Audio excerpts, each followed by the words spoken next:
Thank you very much, and good afternoon, everyone. Thank you for having me. Just so you know where I'm coming from and my perspective, I am an attorney based in Washington D.C. Have been in private practice of law my whole 25-year career here in D.C. All of it exclusively representing nonprofit organizations like the organizations that you guys represent. All different types of nonprofits, from 501c3 charities and foundations to 501c6 trade professional associations, to international NGOs, think tanks, educational organizations, advocacy groups, 501c4 issue advocacy groups, kind of all across the map. And my work with respect to these nonprofits has always been similarly kind of across the board in terms of all of the different legal and compliance issues that nonprofits have to deal with in their day-to-day operations. I serve primarily as outside general counsel to most of my clients, dealing with a very broad array, distinct array of all different legal issues that they're dealing with. These days, and I am a managing partner of Tenenbaum Law Group. It's a two-lawyer firm here in DC that my colleague Nisha and I started at the beginning of this year. For most of my career, I led the nonprofit practice at the Venable Law Firm, a large national law firm here based in DC, but have been in the small firm setting now for the past few months. And for the past month or so, my time and my colleagues' time has been spent primarily working with about 150 different nonprofit organizations in connection with two areas. One, meeting contracts, which, while this is not the focus of today's town hall or my kind of remarks here, when we get to questions, if you have questions on meetings, events, and the related contractual obligations that go along with them and the impact that the coronavirus is having on those, that is a topic that I have lived and breathed 7 days a week, about 16 hours a day for the last month, and will continue to for some time. It's an area that has a huge impact on every nonprofit, some more than others because some have more in-person meetings than others. But that's been taking a huge amount of our time and focus. And the other part, as of whatever the last week, I'm not sure what it's been since the Federal CARES Act was passed by Congress and signed by the president, have been focused very much on helping our nonprofit clients and others like you guys understand what sorts of economic benefits are available to nonprofits under the Federal CARES Act, and there are several different programs that are available to nonprofits, and helping them drill down more specifically. What do these programs mean? What are the opportunities? What are the benefits, kind of pros and cons of the different options, if you have options about which programs might be applicable to your organizations. And that's going to be the focus of today. I do want to caveat this by saying this is so new. And if you've read any press about this, what you're reading is there frankly are more questions than answers.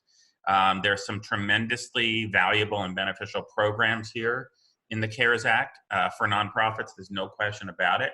But like with any brand new, large scale, and we're talking really large scale, new federal program that never existed before, really nothing like this. There's a little bit of precedent, but really not much, especially when it comes to the small business and nonprofit eligible programs.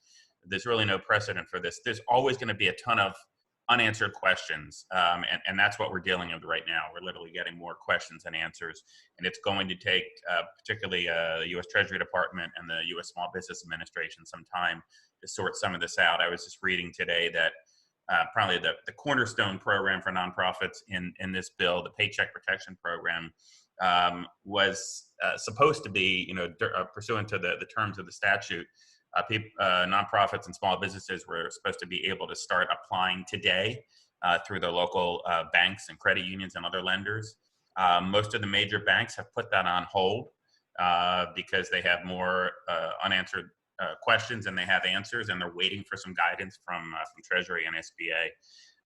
And so that process is unfortunately being put on hold. There are some lenders who are moving ahead with applications, but not processing them all the way through. So I urge you to have patience, as this stuff gets implemented. There's obviously great urgency amongst kind of the federal government and these agencies in particular to get all this rolled out and to get money in the hands of small and nonprofits as quickly as possible, but it is going to take some time. And I similarly ask for your forbearance with me today.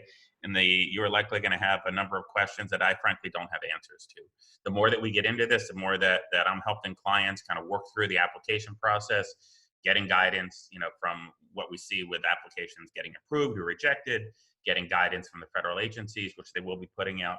We will have more answers as time progresses, but right now it's very early on, and I really don't have many of the nuanced answers that you're probably going to be seeking once you get into it. That being said, let me give you kind of a high-level overview of the programs that do exist in this bill that we are aware of, and there are certain kind of key elements of these programs that are fixed, that they're not going to change, and that's primarily what I'm going to talk about here today. And then I will stop and open it up for your questions.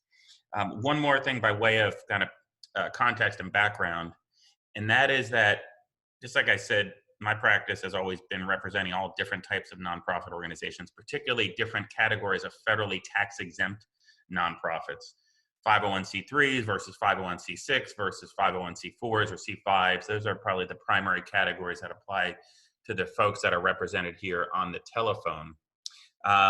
What your tax status is has a very significant impact on what program or programs you are eligible for under this new law. Not surprisingly, this was political.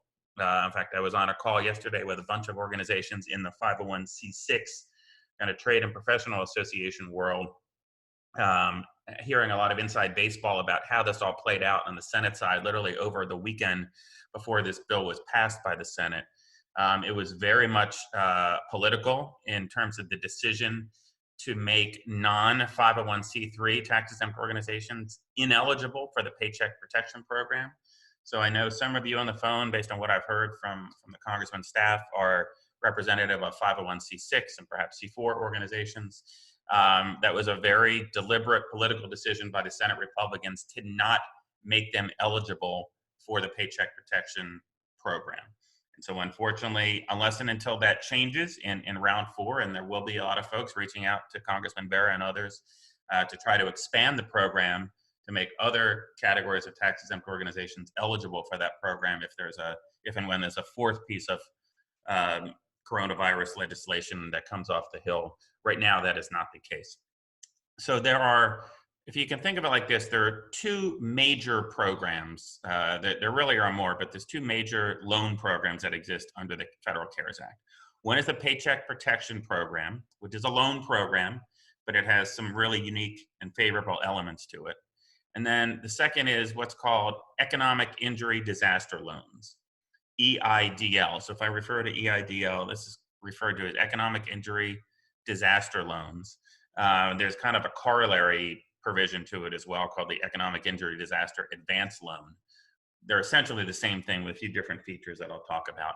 But if you can think of it like this, for 501c3 organizations, as well as some 501c19 veterans organizations, you are eligible for the Paycheck Protection Program, and you are eligible for the Economic Injury Disaster Loan, the EIDL program.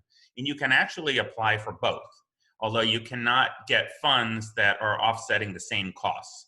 But if you're using them to offset different costs, and I'll talk about what some of those costs are, you're actually able to and should apply for both.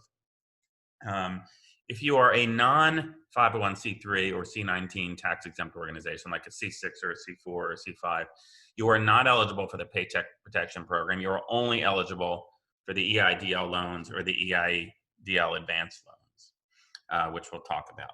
The latter, the EIDLs, are not as favorable as the Paycheck Protection Program, but I'd say they're still pretty damn favorable and worth looking into.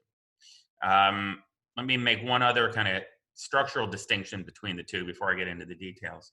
For the Paycheck Protection Program, you apply through an SBA-approved lender, bank, credit union, or other lenders. There's a lot of non-bank lenders out there. They have to be SBA approved. There's a link on the SBA Small Business Administration website as to all the approved lenders.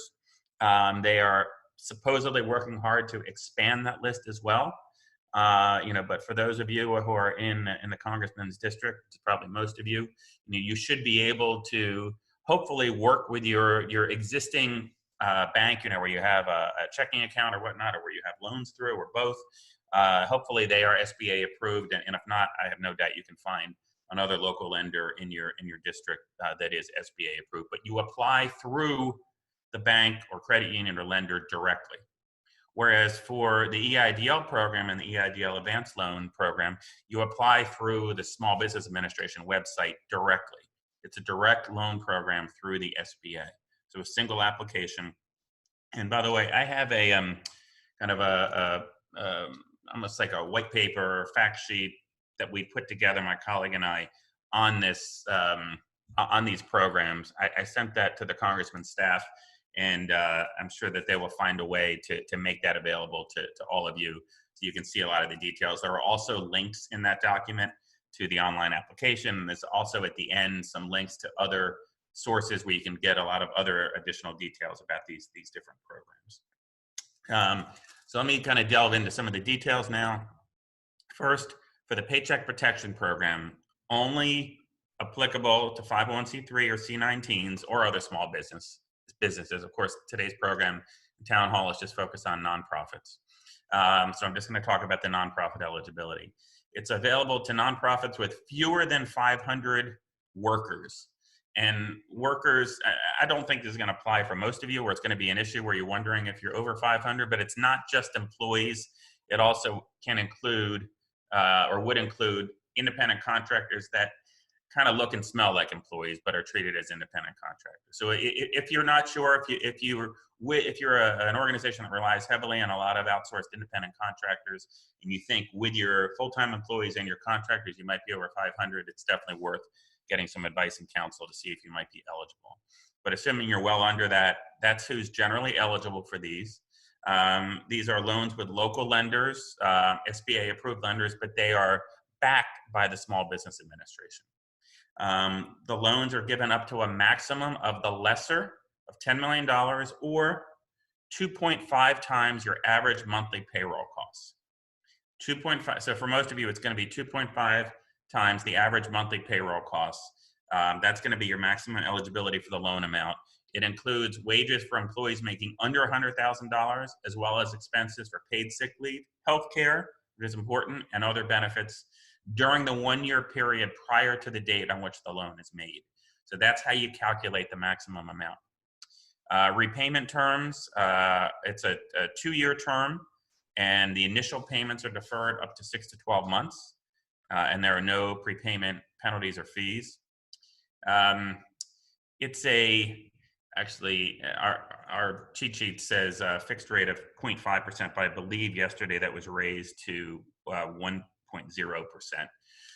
I can confirm that, but I believe that just yesterday the Treasury announced that they were raising the fixed rate to 1.0%. And this is really important. No personal guarantee or collateral is required. Now, this is the most desirable and popular element of this program, and this is why they call it Paycheck Protection Program.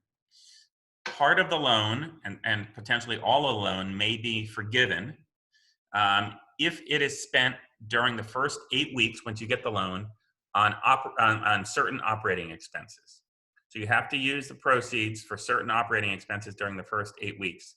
For payroll costs, excluding any amounts, like basically if you have any employees that get paid over $100,000, you have to exclude the amount of compensation that's over $100,000 for each of those employees. Rent or mortgages for a lease or mortgage that was in force prior to February 15th of this year. Utilities, electricity, gas, water, transportation, telephone, or internet access expenses for services which began before February 15th of this year.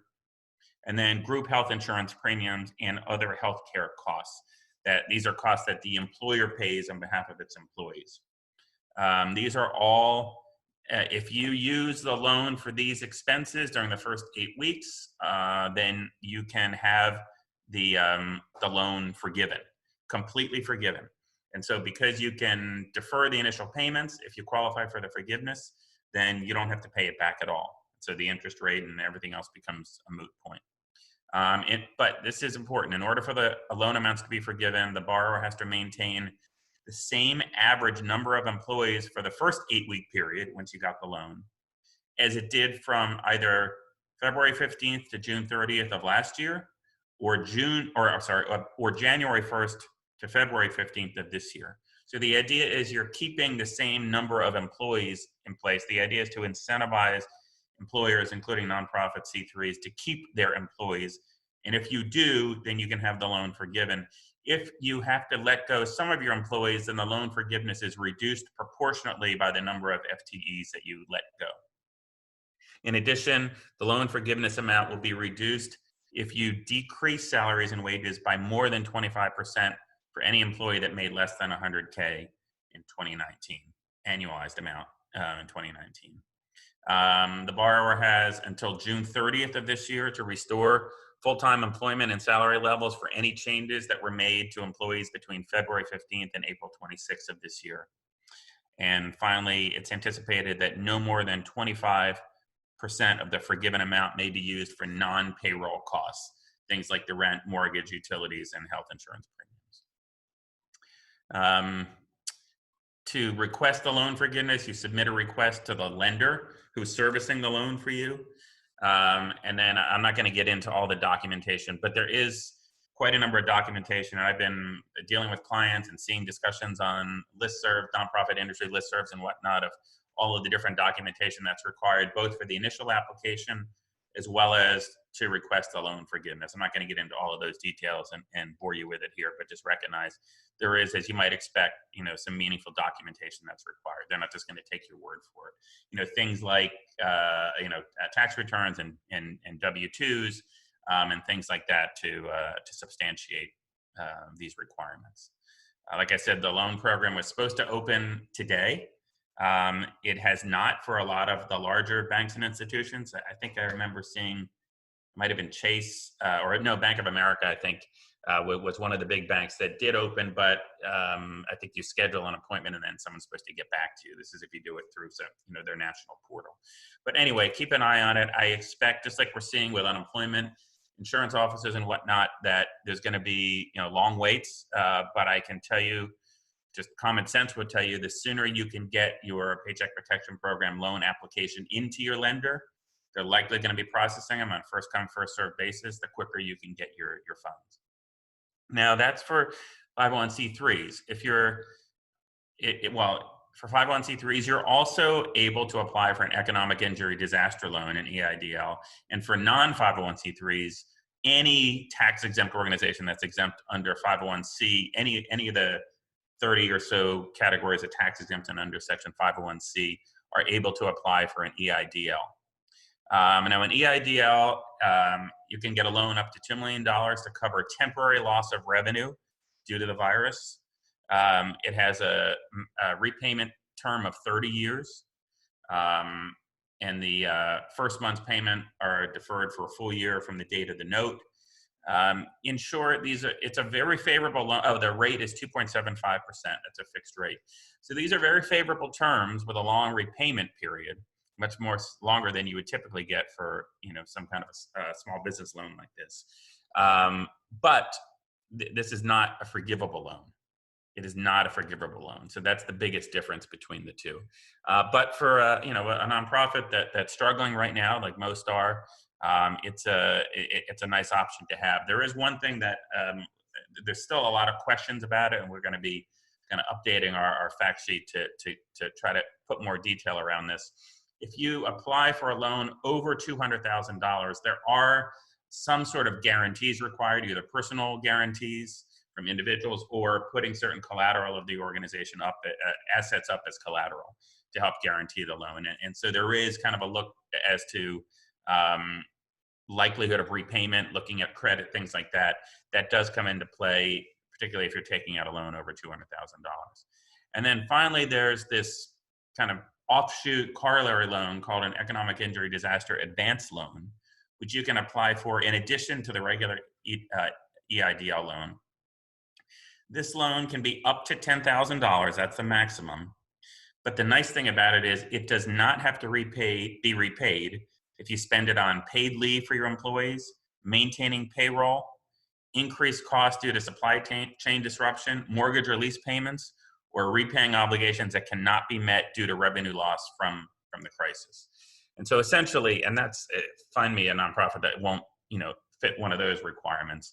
Essentially, it's a free $10,000 that you can get without having to repay it. And so it's almost a no-brainer for virtually any nonprofit to pursue that EIDL advanced loan. Finally, two other things I want to briefly mention. Although if you have a loan under the Paycheck Protection Program, you're not eligible to participate in either of these things. But if you have an EIDL loan, for instance, or an EIDL advanced loan, you are eligible. One is the Employee Retention Payroll Tax Credit. So even though you're all tax-exempt organizations, you still pay the employer share of payroll taxes. But this tax credit will give you a credit on payroll taxes if you are either fully or partially shut down, or a 50% drop in your revenues in one quarter of this year compared to the prior year, or a complete shutdown in all aspects of your operations. If you qualify for that, then you can get a refundable tax credit of up to 50% of your employees' wages, including health plan expenses paid by the employer, up to $10,000 per employee. So it's a nice payroll tax credit that for those particularly 501c6 or C4 organizations that are not eligible for the Paycheck Protection Program, you should look into. And then finally, and again, this is not mutually exclusive unless you have the Paycheck Protection Program loan, there's a delay of paying your payroll taxes, of remitting them to the IRS.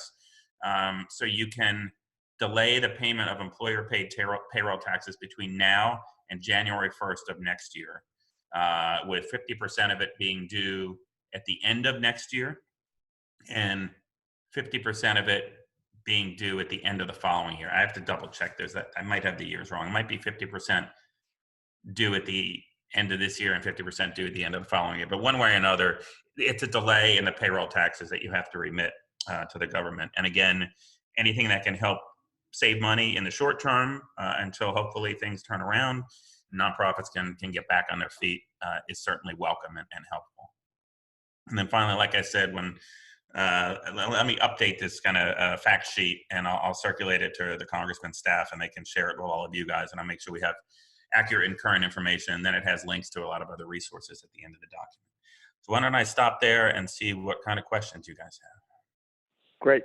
Thanks, Jeff. And we will make sure that the documents Jeff's talking about are posted on our website, which is Bera, BERA.house, HOUSE.gov. And again, any articles and the information sheet we will post on our website under coronavirus resources. With that, Matt, do you want to facilitate questions?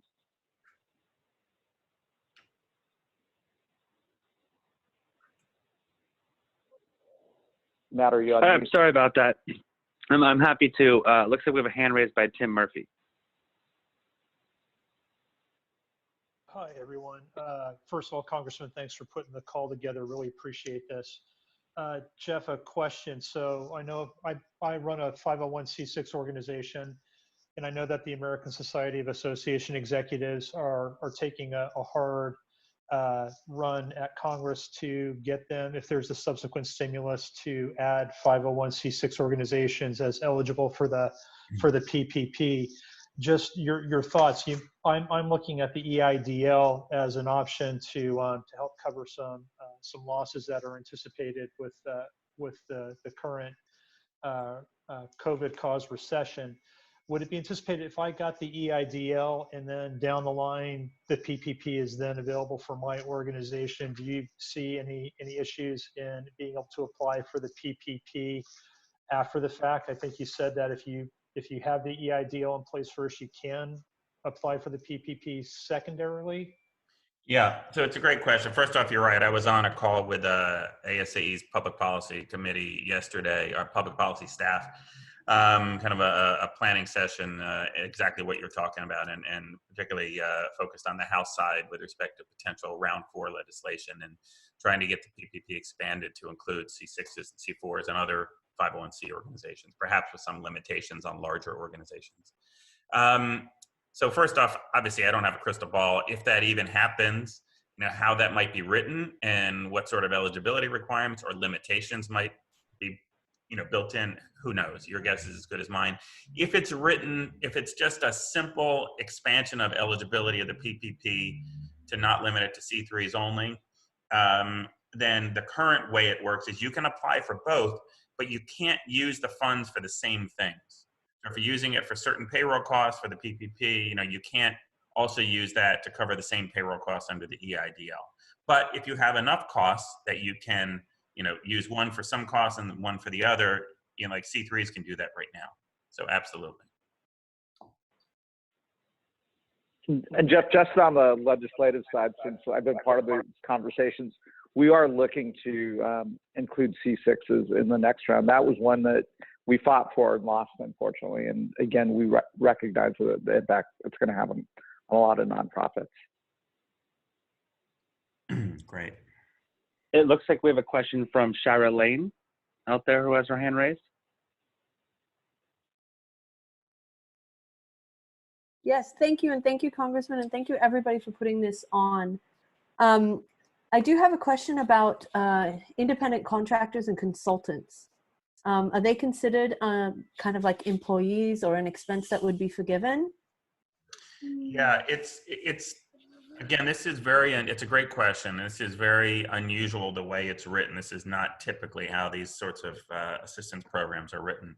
But for the PPP, it does state that, and that's why I referred to workers earlier, not just employees.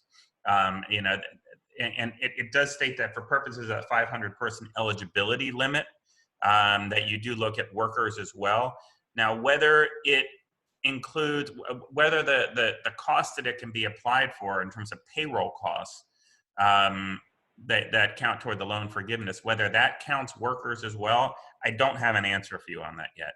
I just don't know the answer to that. We have not drilled down deeply enough and haven't gone through the application process yet for any clients to be able to give you an answer on that. So I just don't know, but I know it's a very relevant question because there are a lot of nonprofits that rely heavily on independent contractors. What I gather from a little bit, I did read through this, that it's not like all independent contractors are going to be counted. There's some references to basically contractors that kind of look and smell like employees, basically. It's a very unusual construct, but it's a great question. I just don't have an answer for you right now. Great. We have a question about existing C6s in regards to the EDIL. Can you talk more about who's making the guarantee? Is it a personal one? And is there a limit before it kicks in? Yeah, that's another great question that I was just talking to my colleague about this. We were looking into some of this. I had a feeling you would ask questions about it. And I had a question from someone else just an hour before the call. So we were looking at some of the guidance on this. And as I told her, it's about as clear as mud. It is so poorly written. And this comes from some Treasury guidance. It's very unclear. It seems to suggest that it's not just a personal guarantee that you could use. You can use some of the nonprofit's assets as collateral. But it's really not clear. We're going to try to drill down. We agreed we're going to drill down this weekend and see if we can get some more definitive answers on that, because there are a lot of nonprofits that are going to be looking for more than $200,000. And man, I can tell you, I'm sure like you guys, a lot of our clients are saying, well, I'm not doing a personal guarantee, as a staff or a board member or something like that. There are very few people who are going to be willing to do that. And so this is a critical issue. Now, if you can use the organization's assets as collateral, if you have some reserves and whatnot, or other things, like you own a building with equity or whatnot, that's a whole different story. But I just don't have great guidance for you yet. Great. We have a question about PPP and the loan, about estimating the payroll and if future business is slow, about returning some of the unused funds, and is there going to be a penalty for that? That's another great question. So you're borrowing, expecting to be able to use it. Well, under the PPP, so it's a loan forgiveness program if you meet those requirements. For whatever amounts that you borrowed but you could not substantiate were used for those qualifying purposes in the 8-week time period, you wouldn't have to, I guess essentially you're returning the funds. You'd have to repay them. They'd be subject to the normal repayment terms. So yes, you would have to repay them, and you'd have to repay it with interest. As I said earlier, there's no prepayment penalties. So if you were able to prepay, early without going through the full 2-year term, you certainly could. But yes, if you cannot established that they're used for those qualifying expenses, then you would have to repay those extra amounts. Okay, and we have a question about a small 501c3 and their ability to access this program if they only have one full-time employee and the rest are part-time employees. That shouldn't matter from what I can tell. Again, qualifying my answer, but this is just, it relates to payroll costs, not just for full-time employees. The only limitation is for people that earn over $100,000. You can't use it toward the amount that's in excess of $100,000. But other than that, whether it's full-time employees or part-time employees, they'd all be eligible. You could apply it toward those costs, and that would be counted toward the forgiven amounts.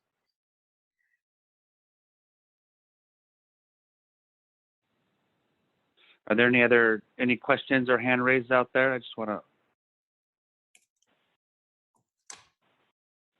And it looks like you addressed, there's some more questions coming through about independent contractors, and in regards to the forced stimulus of the possibility of larger 501c3s being included. Have you heard any talk of that?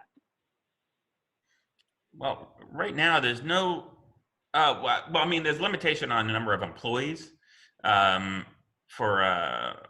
the larger nonprofit organizations. I was reading, the PPP right now is not applicable to larger nonprofits that have over 500 workers. That's clear. I don't suspect that is going to change. I mean, the congressman could give you better insights if they think that's a possibility, but generally speaking, I would not put money on that outcome if I was a betting man. But I thought I read about some other program in the CARES Act that potentially larger nonprofits could be eligible for. But honestly, it's not something that I focused on, and can't speak to that. And I don't even know if that's essentially accurate. But I was reading about something of some other program completely unrelated to this that some larger nonprofits could potentially be eligible for. But that's all I know at this point. Jeff, let me ask you a question that I've certainly received. If many nonprofits have already laid off the bulk of their employees, if they do qualify for a PPP loan and they're fully expecting to rehire all of those employees, but those employees may have moved on to other employment, does it have to be the same employees? Does it, or is it just based on the payroll costs? Yeah, it's a great question. I believe, again, don't quote me on it, but I believe it just refers to full-time employment and salary levels for the changes that were made between February 15th and April 26th of this year. You have to restore the full-time number of employees and salary levels by June 30th of this year.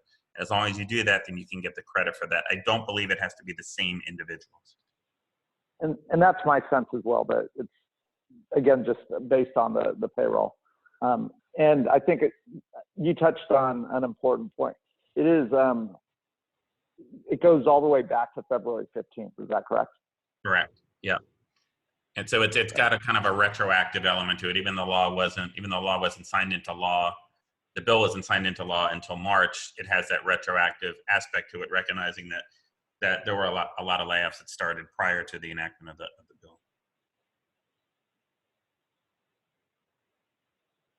Great, Matt.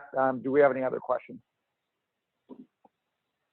That's all the questions. I'll just remind people that on your website will be these resources that were discussed, and following up, we're happy to follow up with people offline. Great. Again, Jeff, thank you for taking time out of your day to participate and help navigate our nonprofits out here in California through what is unprecedented times. Again, be safe out there, care for one another, care for our community, and we will get through this by standing together, and we will come out of this with more resiliency. And our office stands here ready to help you navigate these tough times. Thank you again. Be safe, be kind, and be well. Thank you. Take care. Bye. Tommy. Thanks, and have a good night.